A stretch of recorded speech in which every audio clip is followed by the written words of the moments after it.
ಸಂದೇಹ ಸಮಾಧಾನದ ವೀಕ್ಷಕರಿಗೆಲ್ಲ ನನ್ನ ನಮಸ್ಕಾರಗಳು. ನಾನು ನಿಮ್ಮ ಡಾಕ್ಟರ್ ವೃಂದಾ ಸಂಗಮ್. ಪ್ರತಿದಿನದ ನಮ್ಮ ಆಚರಣೆಗಳಿಗೆ, ಪದ್ಧತಿಗಳಿಗೆ ಅರ್ಥ ಹುಡುಕುವ ಮಾಲಿಕೆ ಇದು. ದಿನನಿತ್ಯದಲ್ಲಿ ನಾವು ಆಚರಿಸುವ ಪದ್ಧತಿಗಳಿಗೆ ವೇದ, ಉಪನಿಷತ್ತು, ಪುರಾಣ, ಶಾಸ್ತ್ರಗಳ ಆಧಾರಗಳಿದ್ದೇ ಇರುತ್ತವೆ. ಆದ್ದರಿಂದ ಈ ಆಚರಣೆಗಳೆಲ್ಲ ಅರ್ಥಹೀನ ಎನ್ನುವ ಮೊದಲು, ಈ ಪದ್ಧತಿಗಳನ್ನೇ ಕೈಬಿಡುವ ಮೊದಲು, ಈ ಆಚರಣೆಗಳಿಗೆ ಆಧಾರಗಳೇನಿರಬಹುದು ಎಂಬುದನ್ನು ಅರ್ಥ ಮಾಡಿಕೊಳ್ಳುವುದು ಅತಿ ಮುಖ್ಯ.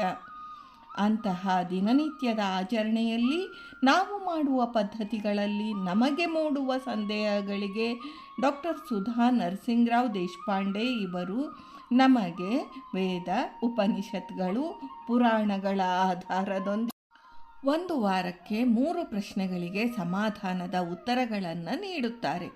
ಅದನ್ನು ಸುಲಭವಾಗಿ ನಮ್ಮ ಮಟ್ಟಕ್ಕೆ ಅರ್ಥವಾಗುವಂತೆ ತಿಳಿಯಲು ಮಾಡುವ ಪ್ರಯತ್ನವೇ ಈ ವಿಶೇಷ ಕಾರ್ಯಕ್ರಮ.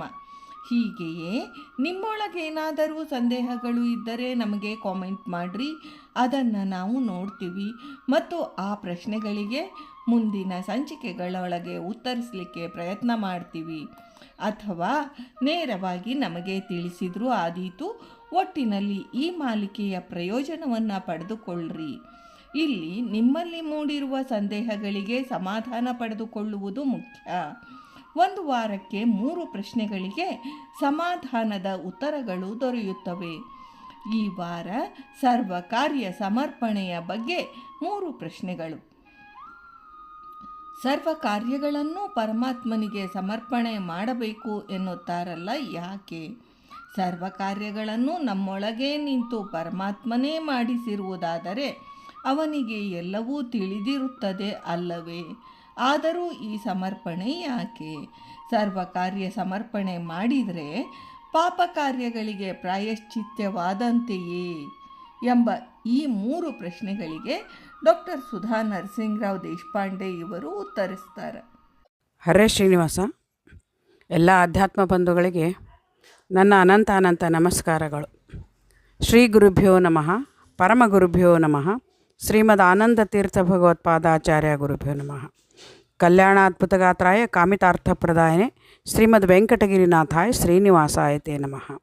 ಎಲ್ಲ ಅಧ್ಯಾತ್ಮ ಬಂಧುಗಳಿಗೆ ಅನಂತ ನಮಸ್ಕಾರಗಳನ್ನು ಮಾಡ್ತಾ, ಒಂದು ಇಲ್ಲಿ ಸಂದೇಹ ಸಮಾಧಾನ ಕಾರ್ಯಕ್ರಮದಲ್ಲಿ ವಿಶೇಷವಾದ ಹಾಗೂ ಮುಖ್ಯವಾದ ಸಂದೇಹಗಳನ್ನು ಇವತ್ತು ನಾವು ನಿವಾರಿಸಲಿಕ್ಕೆ ಇದ್ದೇವೆ ಅಂತ ಹೇಳ್ತಾ, ಕುಂಕುಮದ ವಿಚಾರವಾಗಿ ಇಲ್ಲಿ ಪ್ರಶ್ನೆಗಳನ್ನು ಕೇಳಿದ್ದಾರೆ. ಮೊಟ್ಟ ಮೊದಲನೇ ಪ್ರಶ್ನೆ ಕೇಳ್ತಾ ಇದ್ದಾರೆ, ಮುತ್ತೈದೆಯರು ಮನೆಗೆ ಬಂದರೆ ಅರಿಶಿನ ಕುಂಕುಮ ಕೊಡ್ತಾರೆ ಯಾಕೆ? ಅಲ್ಲದೆ ಯಾವ ಬೆರಳಿನಿಂದ ಕುಂಕುಮ ಹಚ್ಚಬೇಕು ಅಂತ ಮುತ್ತೈದೆಯರಿಗೆ ನಾವು ಹಚ್ಚಬೇಕಾದ್ರೆ ಕುಂಕುಮ ಹಚ್ಚುವ ವಿಧಿವಿಧಾನಗಳು ಇದೆ. ಅದನ್ನು ನಮಗೆ ಮೊಟ್ಟ ಮೊದಲಿಗೆ ವಿಚಾರ ಮಾಡ್ತಾ ಇದ್ದಾರೆ. ಕುಂಕುಮ ಹಚ್ಚಿಕೊಳ್ಳುವ ಕುಂಕುಮ ಹಚ್ಚಿಕೊಳ್ಳುವ ಪದ್ಧತಿಯೇ ಕಡಿಮೆ ಆಗಿಬಿಟ್ಟಿದೆ. ಅದರಲ್ಲಿ ಇದನ್ನು ಜಾಗೃತಿ ಮಾಡಬೇಕನ್ನೋ ದೃಷ್ಟಿಯಿಂದ ಕೂಡ ನಾವಿಲ್ಲಿ ಹೇಳ್ತಾ ಇದ್ದೇವೆ. ಮನೆಗೆ ಬರುವ ಮುತ್ತೈದೆಯರಿಗೆ ಅರಿಶಿನ ಕುಂಕುಮ ಕೊಡೋದು ಮಂಗಳ ಸೂಚಕ. ಇವುಗಳಿಗೆ ಮಂಗಳ ದ್ರವ್ಯಗಳಂತಲೇ ಕರೀತಾರೆ. ಕುಂಕುಮ ಕೊಡದೆ ವಾಪಸ್ ಕಳಿಸೋದು ಯಾವಾಗ ಅಂತಂದ್ರೆ ಅದು ಕೇವಲ ಅಮಂಗಳವಿದ್ದಾಗ ಹಾಗೂ ಅಶೌಚವಿದ್ದರೆ ಮಾತ್ರ ಕುಂಕುಮ ಕೊಡಬಾರ್ದು ಅಂತ ಉಲ್ಲೇಖ ಅದ. ಅದು ನಿಜವಾದ ಮಾತು. ಇನ್ನು ಅವರಿಗೆ ನಾವು ಕುಂಕುಮವನ್ನು ಯಾವ ಬೆರಳಿನಿಂದ ಹಚ್ಚಬೇಕು ಅದು ಕೂಡ ಮಹತ್ವ ಆಗ್ತದೆ. ಏನು ಅಂತಂದರೆ ನಮ್ಮ ಹೆಬ್ಬೆರಳು ಹಾಗೂ ಮಧ್ಯದ ಬೆರಳಿನಿಂದ ಕುಂಕುಮ ಹಿಡಿದು ಹಚ್ಚಬೇಕು. 2 ಬೆರಳುಗಳನ್ನು ಹಿಡ್ಕೊಂಡು ಹಚ್ಚಬೇಕು ಅಂತ ಹೇಳ್ತಾರೆ. ಯಾಕೆ ಅಂತಂದರೆ ಇದಕ್ಕೆ ಒಂದು ವೈಜ್ಞಾನಿಕ ಹಿನ್ನೆಲೆಯೂ ಅದ ಮತ್ತು ಅದಕ್ಕೆ ಕಾರಣವೂ ಅದ. ನಮ್ಮ ಕೈ ಬೆರಳಿನಲ್ಲಿ ಪಂಚಭೂತಗಳು ಇರ್ತದೆ, ಅದು ನಿಮಗೆ ಗೊತ್ತಿರಬೇಕು. ಯಾವೆಂದರೆ ಮಧ್ಯದ ಬೆರಳಿಗೆ ಆಕಾಶ ಹಾಗೂ ತರ್ಜನಿಯಲ್ಲಿ ಅಗ್ನಿ, ಉಂಗುರ ಬೆರಳು ಅಥವಾ ಅನಾಮಿಕದಲ್ಲಿ ವಾಯು, ಹೆಬ್ಬೆರಳಿನಲ್ಲಿ ಪೃಥ್ವಿ ಹಾಗೂ ಕಿರಿಬೆರಳಿನಲ್ಲಿ ಜಲ ಅಂತ ಪರಿಗಣಿಸ್ತಾರೆ, ನೀರು. ಆ ರೀತಿ ಪರಿಗಣಿಸಿದರೆ ಈ ಪೃಥ್ವಿ ಹಾಗೂ ಆಕಾಶ ಒಂದು ಮಾಡಿ ಕುಂಕುಮ ಹಚ್ಚಬೇಕು. ಅಂದರೆ ನಾವು ಕುಂಕುಮವನ್ನು ಕೊಡುವವರಿಗೂ ಹಾಗೂ ಹಚ್ಚಿಕೊಳ್ಳುವವರಿಗೂ ಆಕಾಶದಷ್ಟೆತ್ರ ಮಂಗಳವಾಗಲಿ. ಪೃಥ್ವಿ ತತ್ವ ಅಂತಂದರೆ ಈ ದೇಹನೇ ಪೃಥ್ವಿ ತತ್ವ ಅಂತ ಚಿಂತನೆ ಮಾಡಿ ಅದನ್ನು ಹಚ್ಚಬೇಕು. ಅದು ಮುಖ್ಯವಾದ ವಿಷಯ.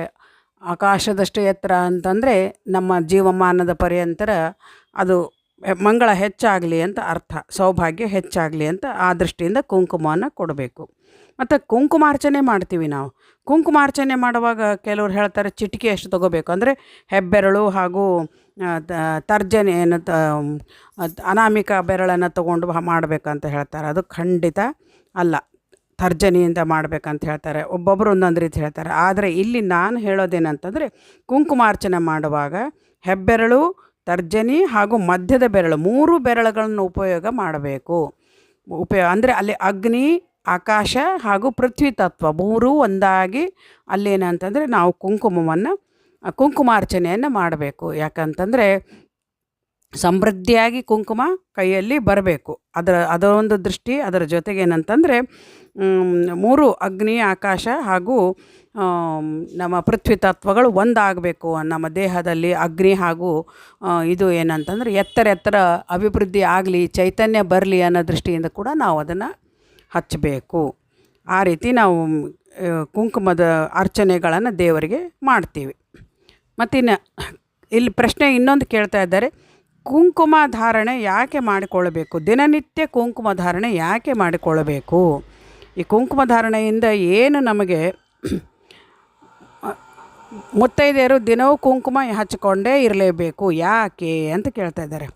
ಖಂಡಿತವಾಗಿ ನಿತ್ಯ ನಾವು ಮುತ್ತೈದೆಯರು ಕುಂಕುಮವನ್ನು ಹಚ್ಚಿಕೊಳ್ಳಬೇಕು. ಕುಂಕುಮದಲ್ಲಿ ಸತ್ವ, ರಜೋ ಗುಣಗಳ ಒಂದು ಸಂಕೇತ ಇದ್ದದಕ್ಕೆ ಕೂಡ ನಾವು ಕುಂಕುಮದ ಧಾರಣೆಯನ್ನು ಎಂದೂ ಬಿಡಬಾರ್ದು. ಮುತ್ತೈದೆಯರು ನಮ್ಮ ದಕ್ಷಿಣ ಭಾರತದಲ್ಲಿ ಮದುವೆ ಆಗೋಕ್ಕಿಂತ ಮುಂಚಿತವಾದ ಹೆಣ್ಣು ಮಕ್ಕಳಿಗೆ ಕೂಡ ನಾವು ಕುಂಕುಮವನ್ನು ಕಡ್ಡಾಯವಾಗಿ ಹಚ್ಚಿಕೊಳ್ಳಿಕ್ಕೆ ಹೇಳ್ತೀವಿ.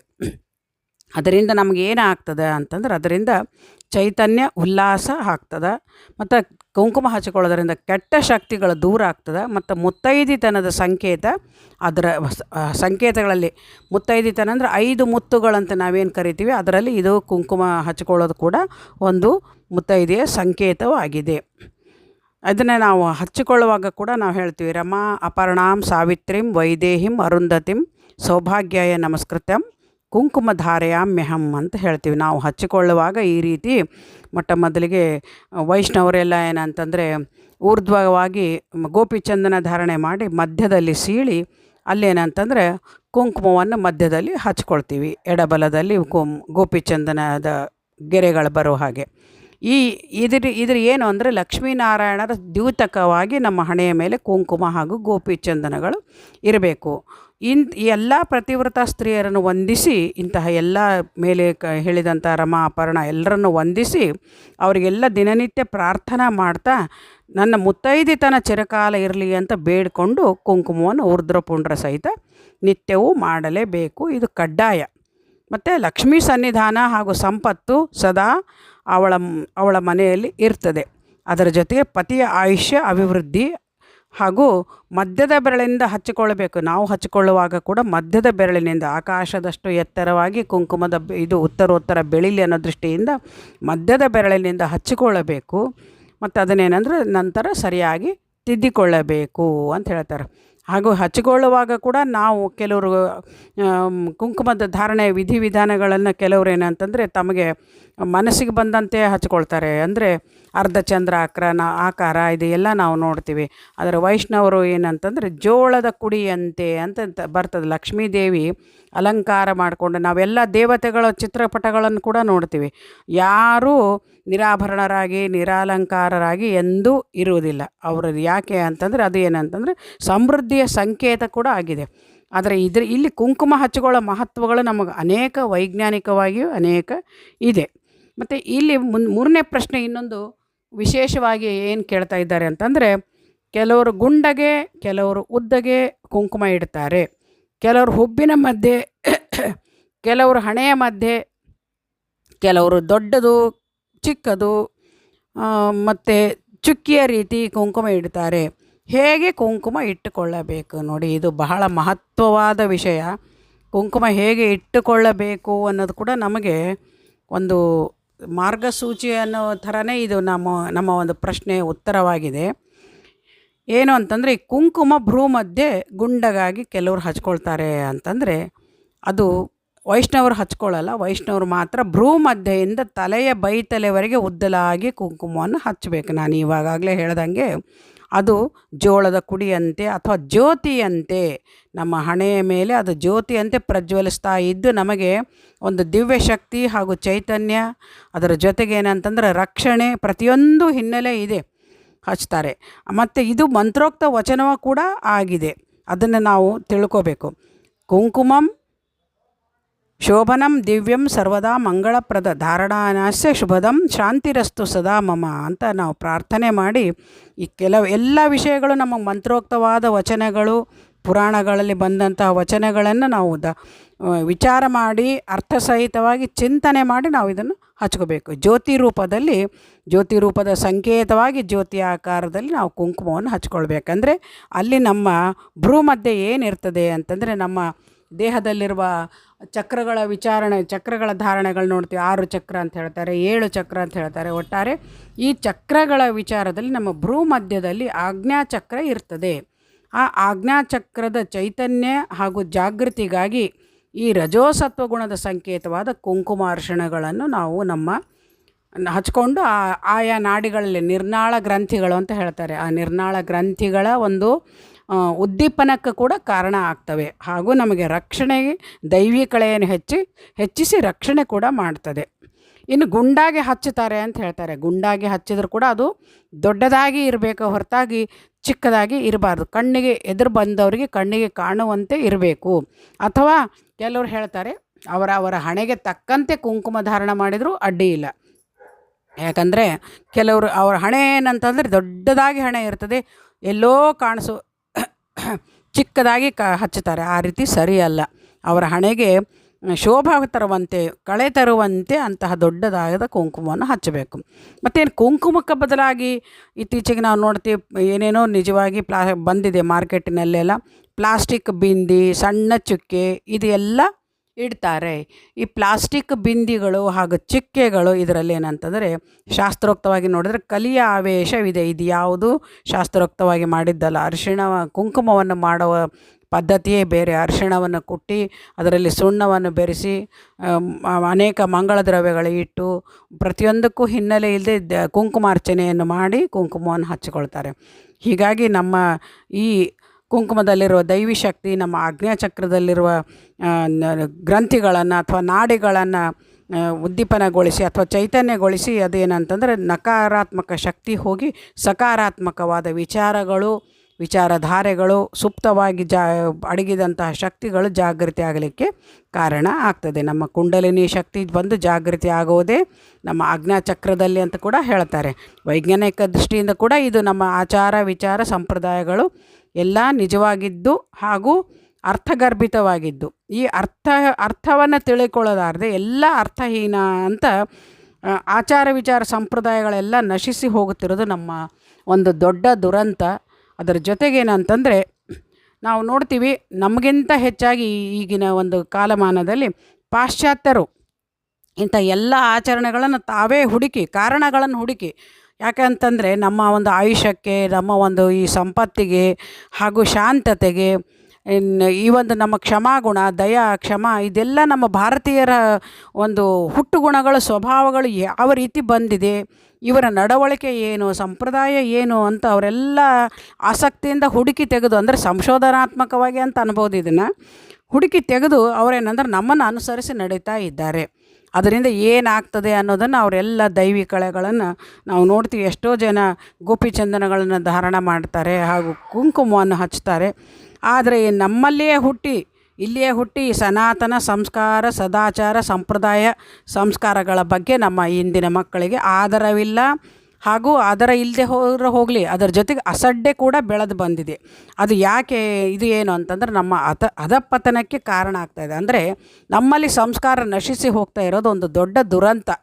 ಇದ್ರ ಬಗ್ಗೆ ನಾವು ಏನು ಮಾಡಬೇಕು ಅಂದರೆ, ಚಿಕ್ಕ ಚಿಕ್ಕ ಒಂದು ಸಂದೇಹಗಳೇನಿದೆ ಇದಕ್ಕೆ ಸಮಾಧಾನಕರ ಉತ್ತರಗಳು ವೈಜ್ಞಾನಿಕವಾಗಿ ನಾವು ಏನು ಹೇಳ್ತಾ ಇದ್ದೀವೋ ಅದನ್ನು ಅರ್ಥಗರ್ಭಿತವಾಗಿ ತಿಳ್ಕೊಂಡು ಸಾಮಾಜಿಕ ಕಳಕಳಿ, ಈ ರೀತಿ ಎಲ್ಲ ಹಿರಿಯರಲ್ಲಿ ಈ ರೀತಿ ಒಂದು ಆಸಕ್ತಿ ಅಥವಾ ಒಂದು ಚಿಂತನಾತ್ಮಕ ವಿಷಯ ಇದೆ. ಆದರೆ ಹಿರಿಯರ ಮಾತಿನ ಮೇಲೆ ಕಿರಿಯರಿಗೆ ವಿಶ್ವಾಸ ಇಲ್ಲ, ಬೆಲೆ ಇಲ್ಲ, ಅವರ ಮಾತಿನ ಮೇಲೆ ಅಸಡ್ಡೆ. ಒಮ್ಮೆ ಇಂಥದ್ದನ್ನೆಲ್ಲ ಸ್ವಂತ ನೀವೇ ಮಾಡಿ ನೋಡಿ. ಕಿರಿಯರಿಗೆ ನಾನು ಹೇಳೋದೇನೆಂದರೆ, ಸ್ವಂತ ನೀವು ಇದನ್ನೆಲ್ಲ ಮಾಡಿ ನೋಡಿ. ಅದು ನಿಮ್ಮ ಅನುಭವಕ್ಕೆ ಬಂದರೆ ನಿಮಗೆ ಗೊತ್ತಾಗ್ತದೆ. ಅದು ಇಲ್ಲದಕ್ಕೇ ಇವಾಗಿನ ಮಕ್ಕಳಿಗೆಲ್ಲ, ನಮ್ಮ ಮಕ್ಕಳಿಗೆಲ್ಲ ಅನೇಕ ಹೆಣ್ಣು ಮಕ್ಕಳ ಪರಿಸ್ಥಿತಿಗಳನ್ನು ನಾವು ನೋಡಿದ್ರೆ ನಮಗೆ ನಿಜವಾಗಿ ಕೆಟ್ಟ ಅನ್ನಿಸ್ತದೆ. ಯಾಕೆ ಅಂತಂದರೆ ಈ ನಮ್ಮ ಸಂಪ್ರದಾಯ ಸಂಸ್ಕೃತಿ ಸದಾಚಾರಗಳನ್ನು ಬಿಟ್ಟಿದ್ದು ಒಂದು ದೊಡ್ಡ ದುರಂತ. ಕುಂಕುಮ ಹಣೆಯಲ್ಲಿ ಇಲ್ಲದೆ ಹೋದರೆ ನಾವು ಯಾವ ಬೇರೆ ವರ್ಣದವರು ಅಂತ, ಹಿಂದೂ ವರ್ಣದವರು ಅಲ್ಲ, ಹಿಂದೂ ಧರ್ಮದವರು ಅಲ್ಲ ಅಂತ ಅದು ಕೂಡ ಸಂಕೇತ ತಮ್ಮೆಲ್ಲರಿಗೂ ಗೊತ್ತು. ಪುರುಷರು ಕೂಡ ಕುಂಕುಮವನ್ನು ಧಾರಣೆ ಮಾಡ್ತಾರೆ. ಆ ದೃಷ್ಟಿಯಿಂದ ನೋಡೋದಾದರೆ ಅವರು ಕೂಡ ಭ್ರೂ ಮಧ್ಯೆಯಲ್ಲಿ ಕುಂಕುಮವನ್ನು ಧಾರಣೆ ಮಾಡ್ತಾರೆ. ಆ ದೃಷ್ಟಿಯಿಂದ ನೋಡೋದಾದರೆ ನಮ್ಮ ಹೆಣ್ಣುಮಕ್ಕಳಲ್ಲಿ ಮತ್ತೆ ಈ ಒಂದು ಚೈತನ್ಯ ಜಾಗೃತಿ ಆಗಲಿ, ಅವರದೆಲ್ಲ ರಕ್ಷಣೆ ಆಗಲಿ ಅಂತ ನಾನು ದೇವರಲ್ಲಿ ಪ್ರಾರ್ಥನೆ ಮಾಡ್ತಾ, ಈ ನಿಮ್ಮ ಅನುಭವದಲ್ಲಿ ಅಮೃತತ್ವ ಇದೆ. ಹಿರಿಯರ ಮಾತಿನಲ್ಲಿ ಅಮೃತತ್ವ ಅಂದ್ರೆ ಜ್ಞಾನ ಅಂತ ಅರ್ಥ. ಆ ಜ್ಞಾನದ ಒಂದು ದಾರಿ ಇದೆ. ದಯವಿಟ್ಟು ಈ ಜ್ಞಾನದ ದಾರಿಯನ್ನು ಎಲ್ಲರೂ ಉಪಯೋಗಿಸ್ಕೊಂಡು ಅದನ್ನು ಸರಿಯಾಗಿ ನೀವು ಬಳಕೆ ಮಾಡಿಕೊಂಡು ಮುಂದಿನ ಸಂಸ್ಕಾರ ಉಳಿಸ್ಲಿಕ್ಕೆ ಕಾರಣರಾಗ್ರಿ ಅಂತ ಹೇಳ್ತಾ, ಯಥಾಮತಿ ಯಥಾಯೋಗ್ಯತಾ ಈ ನನ್ನ 4 ನುಡಿ ನಮನಗಳನ್ನು ತಮ್ಮ ಮುಂದೆ ಇಟ್ಟಿದ್ದೇನೆ. ಇದನ್ನು ಭಾರತೀಶ ಮುಖ್ಯ ಪ್ರಾಣಾಂತರ್ಗತ ಶ್ರೀಕೃಷ್ಣ ಅರ್ಪಣಮಸ್ತು.